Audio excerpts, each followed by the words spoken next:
Hello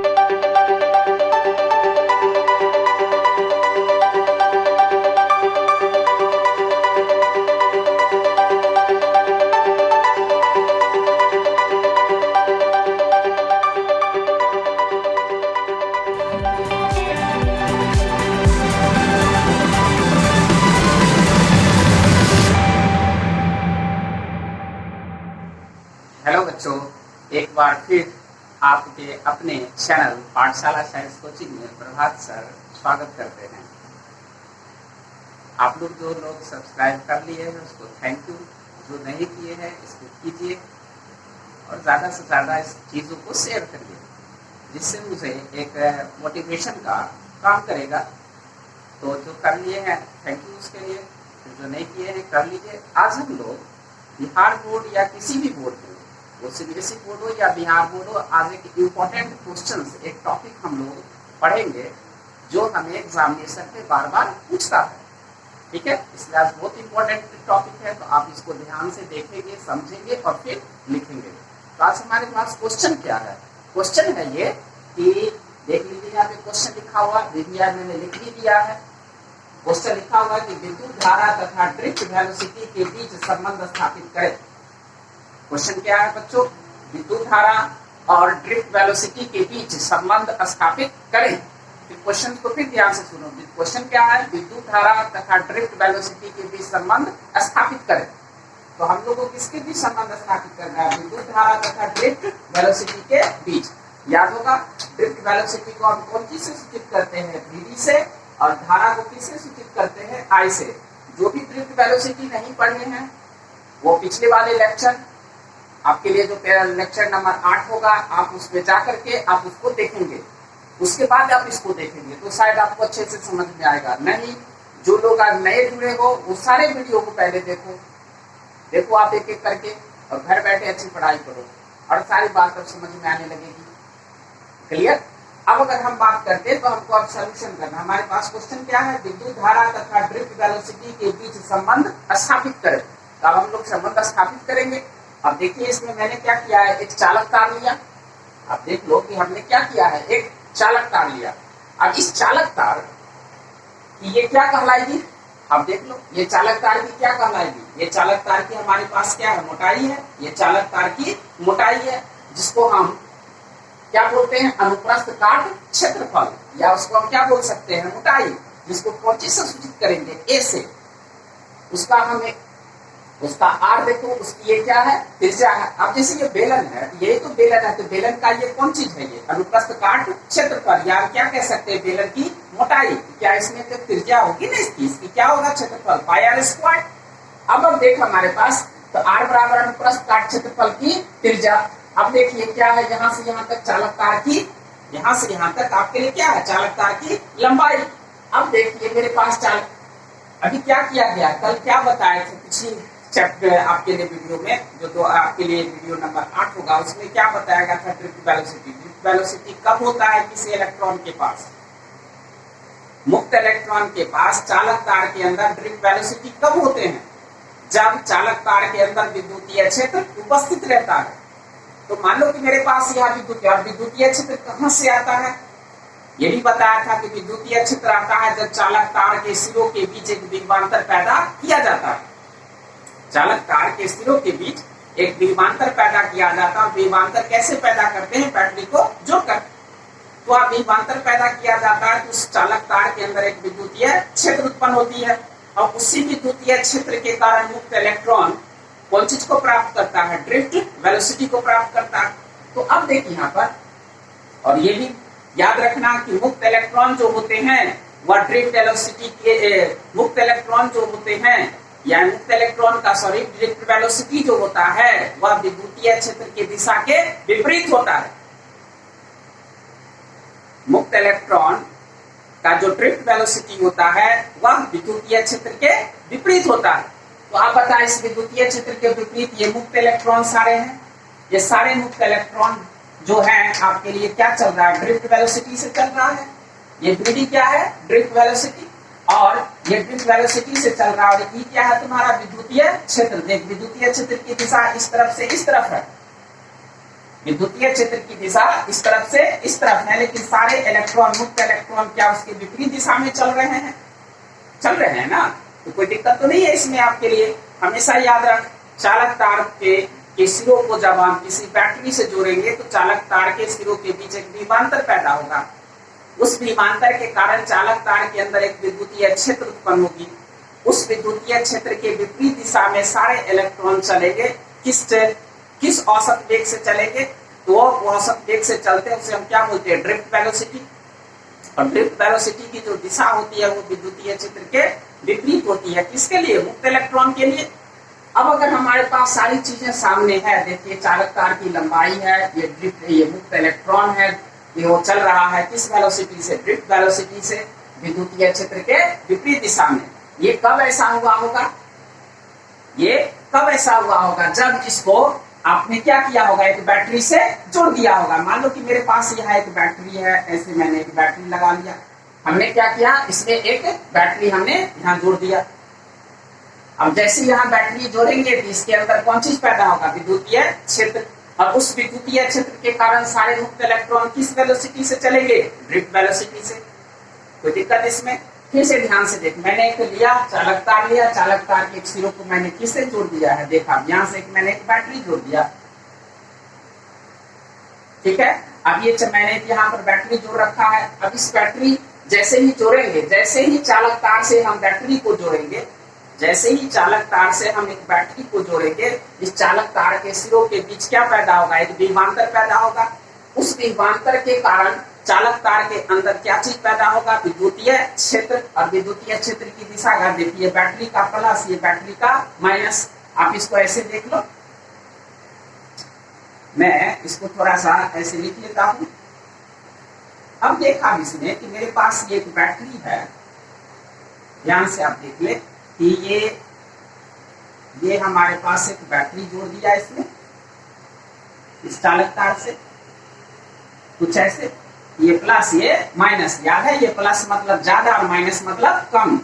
H और इधर L मतलब लो, H मतलब हाई। ये प्लस से है तो ज्यादा है, माइनस है तो कम है। तो देख, इस तरफ क्या हो गया? प्लस, और इस तरफ माइनस। और मैंने आपको पिछले सब वीडियो में क्या समझाया था कि विद्युतीय क्षेत्र की दिशा किधर से किधर होती है? ज्यादा से कम की ओर। यानी जब हम ज्यादा से कम की ओर जा रहे हैं तो विद्युतीय क्षेत्र के दिशा में जा रहे हैं। तो देख, मेरे पास एक चालक तार है, इस चालक तार को हमने किससे जोड़ा? हमने चालक तार को एक बैटरी से जोड़ा। क्लियर? हमने एक चालक तार को बैटरी से जोड़ा। उस बैटरी के जोड़ने से चालक तार के अंदर कौन चीज पैदा हुआ? विद्युतीय क्षेत्र। क्योंकि आपको पता है कि बैटरी का जो विभवांतर होगा वही ना चालक तार के दोनों सिरों के बीच का विभवांतर होगा। ये सब सारी चीजें आपको पीछे वाले वीडियो सब में पढ़ाया गया है। तो अब बता, इस चालक तार के दोनों सिरों के बीच का विभवांतर बैटरी के विभवांतर के बराबर। और यहाँ अभी चालक तार के दोनों सिरों के बीच क्या चीज पैदा होगा? विद्युतीय क्षेत्र। किधर? ज्यादा से कम की ओर। और इस विद्युतीय यानी प्लस से माइनस की ओर। प्लस मतलब ज्यादा और माइनस मतलब कम। अब देख, सारे मुक्त इलेक्ट्रॉन हैं, वो सारे मुक्त इलेक्ट्रॉन क्या करेंगे? विद्युतीय क्षेत्र के विपरीत दिशा में। सारे मुक्त इलेक्ट्रॉन विद्युतीय क्षेत्र के विपरीत दिशा में किस वेलोसिटी से चलेंगे? ड्रिफ्ट वेलोसिटी से चलेंगे। कोई दिक्कत तो इसमें नहीं है। अब देख, मेरे पास मैंने इसमें क्या मान लिया कि अभी अगर हम देखें तो हम क्या लिख सकते हैं? चालक तार का आयतन अगर हम बात करें तो चालक तार का आयतन उस बराबर क्या हो सकता है? बता। चालक तार का आयतन, चालक तार का आयतन क्या बेलन के आयतन के बराबर होगा? क्योंकि चालक तार कैसा है? बेलनाकार। चालक तार कैसा है? बेलनाकार, इसलिए बेलन का आयतन। तो चालक तार का आयतन बराबर बेलन का आयतन। तो बेलन का आयतन कितना होता है? बड़ा होगा pi r square into x. तो एक्स की जगह पर यहाँ कौन है? एल। यहाँ एच की जगह पर कौन है? एल। तो बता अभी हम क्या लिख सकते हैं? पाई आर स्क्वायर इंटू एल। कोई दिक्कत इसमें? तो या आप इसको लिख सकते हैं, चालक तार का आयतन बराबर यहाँ क्या लिख सकते हैं? बेलन का आयतन। क्यों ऐसा लिख सकते हैं? चालक तार का आयतन बराबर बेलन का आयतन। हम ऐसा क्यों लिख सकते हैं? क्योंकि मेरे पास चालक तार कैसा है? बेलनाकार है। बेलन का आयतन, तो बेलन का आयतन कितना होगा? Pi r square into h. X की जगह पर क्या करेंगे हम लोग? अगर हम इसी को ऐसे खड़ा कर दें तो ये ऊंचाई हो जाएगी ना। ऊंचाई कितने के बराबर हो जाएगी, इसकी जो लंबाई है तो कितना होगा L, तो आपके पास यह पाई आर स्क्वायर इंटू L। क्या मैं इसी को लिख सकता हूँ A इंटू L, ये मतलब अनुप्रस्थ काट क्षेत्रफल, ए का मतलब अनुप्रस्थ काट क्षेत्रफल, यही ना, इसी की ना क्षेत्रफल हम लिखे हैं, यही ना क्षेत्र है पाई आर स्क्वायर।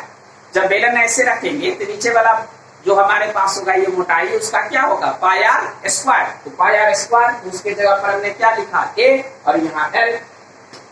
अब देख हमने क्या किया है, माना कि चालक तार के प्रति एकांक, हमने ऐसा मान लिया कि चालक तार के प्रति एकांक आयतन में, प्रति एकांक आयतन मतलब जब चालक तार का हम आयतन कितना ले लेंगे 1, जब एक आयतन लेंगे, पूरा नहीं, कितना लेंगे 1 आयतन, 1 मीटर क्यूब, आयतन का मात्रा क्या होता है मीटर क्यूब, तो जब हम आयतन लेंगे कितना 1 मीटर क्यूब, तो उसमें मुक्त इलेक्ट्रॉन, विद्युत धारा किसके कारण बहेगी, मुक्त इलेक्ट्रॉन के कारण ना। तो अब देखिए मुक्त इलेक्ट्रॉन की संख्या, तो मुक्त इलेक्ट्रॉन की संख्या हमने क्या मान लिया n, स्मॉल n, क्या है ये, चालक तार के एकांक आयतन में, एकांक आयतन मतलब 1 मीटर क्यूब आयतन में उपस्थित मुक्त इलेक्ट्रॉन की संख्या बराबर n। लेकिन मेरे पास चालक तार का आयतन कितना है A गुने L, मेरे पास चालक तार का आयतन कितना है A गुने L, और हमने क्या माना है कि एक आयतन में उपस्थित मुक्त इलेक्ट्रॉन की संख्या बराबर n। तो मुझे एक आयतन में जब पता है कि मुक्त इलेक्ट्रॉन की संख्या n है, तो मेरे पास आयतन कितना है A गुने L, तो क्या मैं इस दोनों को गुना कर दूं, जैसे आपको 5 रुपए में 10 केले, अगर आपको अब कह रहे हैं कि 1 रुपए में 5 केले मिल रहे हैं, तो 5 रुपए में 5 गुने 5 25, ठीक उसी तरह एक आयतन में इलेक्ट्रॉन की संख्या कितनी है n, एक आयतन में इलेक्ट्रॉन की संख्या है n, तो A गुने L आयतन में इलेक्ट्रॉन की संख्या बराबर A गुने L गुने n। अब देख इस बात को, तब पूरे चालक तार के अंदर उपस्थित मुक्त इलेक्ट्रॉन की संख्या n गुने चालक तार का आयतन, कितना हो गया n गुने A गुने L। क्या ये बात आपको क्लियर समझ में आई, जब एक आयतन में उपस्थित मुक्त इलेक्ट्रॉन की संख्या जब n है, तो पूरे आयतन में कितना होगा, उसको हम क्या करेंगे पूरे आयतन से गुना कर देंगे, तो पूरा आयतन कितने के बराबर है A गुने L के बराबर, और मुक्त इलेक्ट्रॉन की संख्या कितनी है n। क्या मैं अब इस दोनों को गुना कर दूं, बात तो बराबर हो आपके लिए आ गया यहाँ पर। अब इसको सही से एक बार पॉज करके लिख लो, ये बड़ा इंपॉर्टेंट है, आपके परीक्षा में पूछे जाते हैं, आपके एग्जामिनेशन में ये पूछे जाएंगे, तो आप इसको क्या करें, अच्छे से एक बार पॉज करके अच्छे से नोट बना लें और लिख लें। क्लियर, अब हम मिटा सकते हैं इसको, अब हम लोग इसको, हाँ अब आप इसको आप अच्छे से लिख लें। अब ध्यान से देखो, हमने क्या लिखा कि मुक्त इलेक्ट्रॉन को चालक तार के एक सिरे से दूसरे सिरे तक, एक सिरे से दूसरे सिरे तक जाने में लगा समय। तो बता चालक तार के मुक्त इलेक्ट्रॉन एक सिरे से दूसरे सिरे तक जाएगी तो कितना दूरी तय करेगी। अब ध्यान से समझ, जब चालक तार यहां से यहां तक आएगी तो कितना दूरी तय करेगी। चालक तार जब मुक्त इलेक्ट्रॉन इस तरफ से इस तरफ आएगी तो दूरी कितना तय करेगी, जो चालक तार की लंबाई होगी। क्या जब मुक्त इलेक्ट्रॉन इस सिरे से इस सिरे तक आएगा तो कितना दूरी तय कर लेगा, चालक तार की लंबाई के बराबर। तो लगा समय t बराबर हम क्या लिख सकते हैं, दूरी बट्टे चाल। यहाँ दूरी मेरे पास क्या होगा L, और चाल किसके बराबर, ड्रिफ्ट वेलोसिटी। हम इसको क्या लिख सकते हैं, ड्रिफ्ट स्पीड। अब अगर मान लें मेरे पास ये तो पता चल गया कि यहाँ से यहाँ तक जाने में कितना समय लगा, ठीक है, ये भी बात पता चल गई। इसको भी लिख लो सही से। मेरे पास क्या है, चूंकि एक मुक्त इलेक्ट्रॉन, इससे पहले हमने क्या देखा कि कितना समय लग जाएगा यहाँ से यहाँ तक आने में, यहाँ से यहाँ तक मुक्त इलेक्ट्रॉन को आने में कितना दूरी तय करना पड़ेगा L, और किस चाल से वो चल रहा है, ड्रिफ्ट से। तो आपके पास तो समय निकल गया था L बट्टा VD। अब हमारे पास है चूंकि एक मुक्त इलेक्ट्रॉन का आवेश, तो मुक्त इलेक्ट्रॉन का आवेश तो कितना होगा -1.6 गुने 10⁻⁻⁻⁹ कूलम। लेकिन हमने उसमें क्या लगा रखा है, मॉड, तो मॉड लगा देने से वो किस में आ जाएगा, प्लस। अब बता कि अब मुक्त इलेक्ट्रॉन, तो बता अब कुल मुक्त इलेक्ट्रॉन इस चालक तार के अंदर कुल मुक्त इलेक्ट्रॉन कितना था? चालक तार के अंदर कुल मुक्त इलेक्ट्रॉन की संख्या जो थी वो कितनी थी? Na/L। चालक तार के अंदर कुल मुक्त इलेक्ट्रॉन की संख्या कितनी थी? Na/L। अब बता एक का हमको आवेश पता है, एक का आवेश कितना है? E का मॉड, स्मॉल e का मॉड एक का आवेश है। इलेक्ट्रॉन कुल कितना है? N/A/L। तो बता एक का आवेश पता है तो कितने का भी तो आवेश पता चल जाएगा। क्या करें, दोनों को गुना कर दे तो आप बता कितना हो जाएगा। तो अब कुल मुक्त इलेक्ट्रॉन Na/L का आवेश Q बराबर, तो अब यहाँ कुल लिखा हुआ, ध्यान से देख, कुल मुक्त इलेक्ट्रॉन जितना चालक तार के अंदर इलेक्ट्रॉन था सारे की बात कर रहे हैं। कुल मुक्त इलेक्ट्रॉन की पर आवेश कितना होगा? N/A/L/ये। अब हमको क्या करना, अब हम लोग को जो विद्युत धारा का सूत्र है हम उस पर बात करेंगे, कोई दिक्कत इसमें? अब देखो इस चीज को कि विद्युत धारा, अब हमने क्या बोला, हमको क्या क्या पता चल गया कि इसके इलेक्ट्रॉन इस चालक तार के अंदर कुल आवेश कितना है। तो कुल आवेश कितना था मेरे पास? N/A/L/स्मॉल e का मॉड। कुल आवेश पता चल गया। मुझे ये भी पता चल गया कि एक सिरे से दूसरे सिरे तक जाने में कितना समय लगता है। क्लियर? वो कितना था? चालक तार की लंबाई L और बटा कितना? Vt, drift velocity. अब देख विद्युत धारा का परिभाषा क्या? विद्युत धारा के परिभाषा से, तो विद्युत धारा के परिभाषा से क्या होगा मेरे पास? ध्यान से देख, विद्युत धारा के परिभाषा से विद्युत धारा I बराबर आवेश बटा समय। तो कुल आवेश बटा समय, तो मेरे पास आवेश Q बटा T। तो बता आवेश था कितना मेरे पास? Small n A/L small e का मॉड। अब बटा क्या जाए, समय के जगह पर L बटा Vd। अब थोड़ा सोच कर देखो, क्या हम इस L और इस L को काट सकते हैं? तो चलो हमने इस L और इस L को काट दिया। क्लियर? हमने इस L और इस L को काट दिया तो क्या ड्रिफ्ट वेलोसिटी ऊपर चली जाएगी। तो अब हमारे पास क्या बच गया? विद्युत धारा, अगर आप इसको ऐसे ढंग से देख लो, क्या मैं इसको आप लिख सकता हूं कुछ इस तरह से? अब इस तरह से हम लोग इसको लिख सकते हैं। आप लोग शायद पढ़ रहे हैं कि नहीं पढ़ रहे हैं पता नहीं, लेकिन रेगुलर पढ़िए। अब आप देख, इसमें विद्युत धारा I बराबर क्या लिखा जा सकता है? ये तो L और L कट गया, ये L और L कट गया, Vd ऊपर चला गया, तो क्या आ गया? N/A इंटू स्मॉल e का मॉड इंटू Vd। अब बताओ, तो क्या मैं लिख सकता हूं I बराबर N/E का मॉड A इंटू Vd। क्या ये मेरे पास क्या आ गया? ये समीकरण देखा, समीकरण विद्युत धारा I बराबर N क्या है? एक आयतन में मुक्त इलेक्ट्रॉन की संख्या। स्मॉल e क्या है?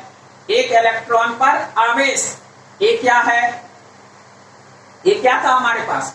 चालक तार की मोटाई या उसका अनुप्रस्थ काट क्षेत्रफल। और Vd क्या है? Drift velocity. क्या आपको अब लगता है कि ये हमें क्या प्राप्त हुआ इस समीकरण से? ये क्या कहलाता है? यहाँ I क्या है? ये समीकरण है विद्युत धारा तथा ड्रिफ्ट वेलोसिटी के बीच संबंध। क्या हम इसको बात को लिख सकते हैं? अब देख, इसमें यहाँ I क्या है? I है विद्युत धारा। N क्या है? चालक तार का इलेक्ट्रॉन घनत्व, मुक्त इलेक्ट्रॉन घनत्व, या इसी को हम लोग बोलते हैं या एकांक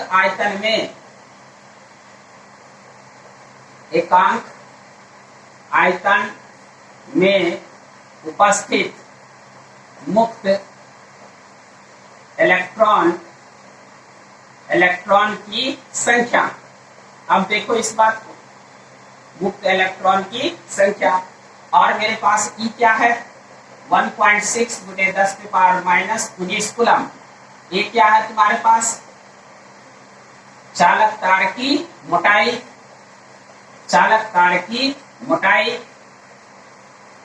या इसी को क्या बोलते हैं अनुप्रस्थ काट क्षेत्रफल, अनुप्रस्थ काट क्षेत्रफल। अच्छा अब आप बताओ इसमें मेरे पास कौन बच गया VD।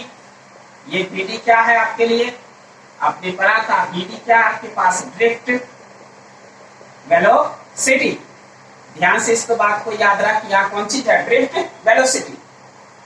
अब ये सारे चीजें तो बता, इस समीकरण से मुझे क्या पता चले गया, किसके किसके बीच संबंध, विद्युत धारा और ड्रिफ्ट वेलोसिटी के बीच संबंध। इस समीकरण को याद रखना, ये आज नहीं बहुत जगह पे काम देगा आपको, और आपको क्वेश्चंस बनाने में और बोर्ड में ये सब क्वेश्चन पूछे जाते हैं, तो आप इसको थोड़ा सा दिमाग लगाकर सही ढंग से इसको देखेंगे, एक बार नहीं 2 बार देखकर इसको सही से काम करेंगे, ठीक है। अब इसके देख अब आगे हम क्या कर सकते हैं, इससे पहले आप इसको पॉज कर लो, सही से लिख लो, सबको याद कर लो कि कौन चीज क्या है नहीं है। आप जब तक इसको याद नहीं रखोगे तो फिर देख, अब परीक्षा में सिर्फ यहाँ तक लिखना, परीक्षा में सिर्फ ये सब मत लिखना, ये तो पहले हम लिखा दिए थे, लेकिन हम तो सिर्फ कि आप याद कर सके आसानी से, इसलिए मैंने इतना चीज लिख दिया, लेकिन वास्तव में ये तो चीज पहले ही लिखी चुकी है, तो आपको ये याद रखना है हमें। और ये सब तो आप याद परीक्षा तक यहीं तक बात करेंगे, ये सब को तो पहले भी बात कर चुके हैं, लिख लो पॉज करके। अभी तक हम लोग क्या क्या पढ़े कि विद्युत धारा I बराबर स्मॉल n, स्मॉल e का मॉड, चालक तार की मोटाई a और ड्रिफ्ट वेलोसिटी VD। अभी तक तो हम यही पढ़े ना। अब देख उसमें आगे थोड़ा सा बात को समझ, देख मैंने 2 चित्र बनाया है, एक चालक तार लिया और इस चालक तार, ये मेरे पास एक चालक तार है और फिर एक मेरे पास ये भी चालक तार है। तो आप इस बात को देखो कि चालक तार को हमने क्या किया है, चालक तार को हमने एक बैटरी से जोड़ दिया है। अभी हमने क्या किया है कि चालक तार को एक बैटरी से जोड़ा है, और आपको अच्छी तरह पता है कि चालक तार का सिरों के बीच का विभवांतर वही होगा जो बैटरी के सिरों के बीच का विभवांतर होगा। तो चलो देखो, अब देख मैंने एक तरफ प्लस लिया है और दूसरी तरफ ऋण लिया है। तो अब जब चालक तार को हम अगर जोड़ेंगे बैटरी से, तो जो चालक तार का जो ये बैटरी का जो प्लस होगा, उस तरफ का सिरा प्लस बन जाएगा, यानी ज्यादा हो जाएगा, और जो आपके पास ये माइनस तरफ है, ये उसका सिरा माइनस हो जाएगा, यानी कम हो जाएगा। इसका मतलब है ज्यादा, H का मतलब ज्यादा और इसका मतलब है कम। अब देख विद्युतीय क्षेत्र की दिशा, विद्युतीय क्षेत्र की दिशा हमेशा किधर से किधर होती है, ज्यादा से कम की ओर। और याद रखना, जिस दिशा में विद्युतीय क्षेत्र होगा, विद्युत धारा भी उसी दिशा में बहेगी। जिस दिशा में विद्युतीय क्षेत्र होगा, धारा भी उसी दिशा में बहेगी, यानी धारा का प्रवाह किधर से किधर होगा, चालक तार से ज्यादा से कम की ओर, प्लस से माइनस की ओर। क्लियर? बात को दिमाग में डाल लिया इस बात को कि विद्युतीय क्षेत्र की दिशा जिधर होगी उधर ही धारा की दिशा होगी। विद्युतीय क्षेत्र की दिशा किधर से किधर होगी, प्लस से माइनस, इसलिए विद्युत धारा की भी दिशा क्या होगी, प्लस से माइनस, यानी ज्यादा से कम की ओर।